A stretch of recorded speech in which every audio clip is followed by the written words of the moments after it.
सभी साथियों को जोहार। जय आदिवासी। सर्वप्रथम मैं रतलाम की क्रांतिकारी धरती को नमन करता हूं और इस जमीन बचाने की कवायद में आए इन तमाम साथियों को मेरा क्रांतिकारी जोहार। जय आदिवासी जिंदाबाद। हमारे पुरखे, हमारे क्रांतिकारी टंट्या भील, बिरसा मुंडा, खाजा नायक, भीमा नायक ने जिस जमीन को बचाने के लिए आंदोलन किया था, उसी जमीन को बचाने के लिए दोबारा हमको आंदोलन करना पड़ रहा है। और उन्होंने जो जमीन बचाई थी वो अंग्रेजों से बचाई थी। और अभी इस देश में कुछ काले अंग्रेज हैं जो आदिवासियों की जमीन छीनना चाहते हैं। इनको हम जमीन नहीं देंगे। हम पहले कह चुके हैं, आदिवासियों के पास अगर सबसे बड़ा धन है तो वो जमीन है और उस जमीन को किसी भी कीमत पर छीनने नहीं देंगे। हमारे पास क्या है?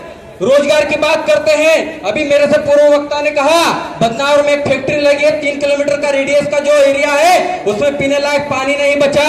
और आपको प्रशासन यहाँ पर सरकार की नुमाइंदगी करके, सरकार के लोग बन के यहाँ पर आपको बता रहे हैं कि यहाँ पर रोजगार स्थापित होगा, लेकिन ये नहीं बता रहे हैं कि आप मालिक से नौकर बना दिए जाओगे।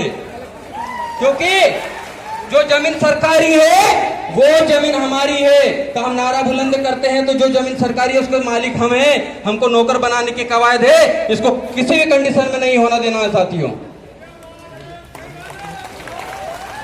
हमारे विलेज भाई और रतलाम के तमाम साथी बार बार आह्वान कर रहे थे, जिस दिन से 22 तारीख का डाला कि 22 तारीख को रतलाम में आंदोलन होगा, कलेक्टर महोदय को भी अपना दफ्तर छोड़ के गांव-गांव समझाने के लिए जाना पड़ा। ये आदिवासियों की ताकत है। कलेक्टर महोदय ऐसे ही नहीं निकलते, क्योंकि हम तो कई बार ज्ञापन देने गए। अगर अपने शहर में एसडीएम भी आईएएस आ जाता है, कहता है कि मैं ज्ञापन लेने बाहर नहीं आऊंगा क्योंकि मैं आईएएस हूं। और ये पीली क्रांति के लोगों ने उसी कलेक्टर को गांव-गांव घुमा दिया। ये सबसे बड़ी ताकत है और इसको बरकरार रखना। मुझसे पूर्व भी साथियों ने जजमेंट बताए होंगे।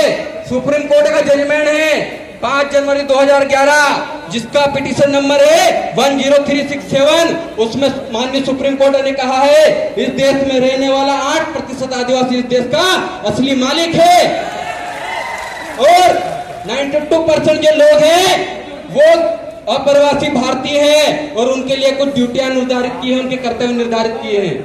यहाँ पर प्रशासन के लोग मौजूद है, वो ध्यान से सुन ले। आप 92% लोगों की ड्यूटी है कि आदिवासी लोगों के संरक्षण, संवर्धन और उसकी जमीन बचाने के लिए आपको कार्य करना है, ना कि उनको घर जमीन से बेदखल करना है।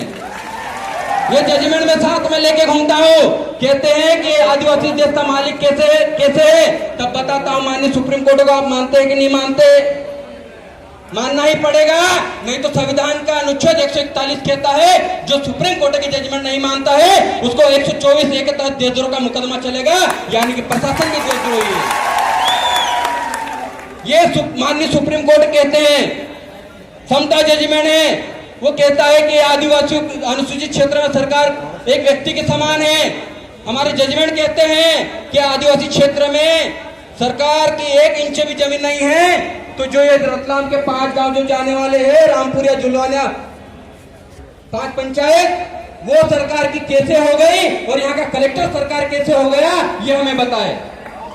हम आज इसीलिए आए हैं कि ताकि सरकार से आंख मिलाकर बात कर सके। उन कलेक्टर महोदय से आंख मिलाकर पूछेंगे कि आप आदिवासी हैं जो आदिवासियों की जमीन छीन रहे हैं। हम कहते हैं ग्राम सभा, जब तक ग्राम सभा परमिशन नहीं देगी तब तक कोई भी जमीन किसी भी गांव की ना प्रशासन, ना कलेक्टर, ना सरकार ले सकती है। 5 गांव, मुझे पता है कि 5 गांव के लोगों ने नहीं बोला कि हमारी जमीन को सरकार ले, फिर भी जबरन जो जमीन एक्वायर करने की मुहिम चल रही है, ये नहीं होने देंगे। हम जान भी नहीं देंगे और जमीन भी नहीं देंगे, ये याद रखिएगा। हमारे पुरखे जिस जमीन के लिए लड़के मर गए, हमारे पुरखे जिस कानून को बनाने के लिए शहीद हो गए, उस कानून की रखवाली करना हम सबकी जिम्मेदारी है। आप सब तैयार हो उसकी रखवाली करने के लिए? एक ही चीज, ना जान देंगे ना जमीन देंगे। एक नारा लगाओ, ना जान देंगे ना जान देंगे। जो जमीन सरकार सरकारी है, जो जमीन सरकारी है, जय जोहर का नारा है, जय जोहर का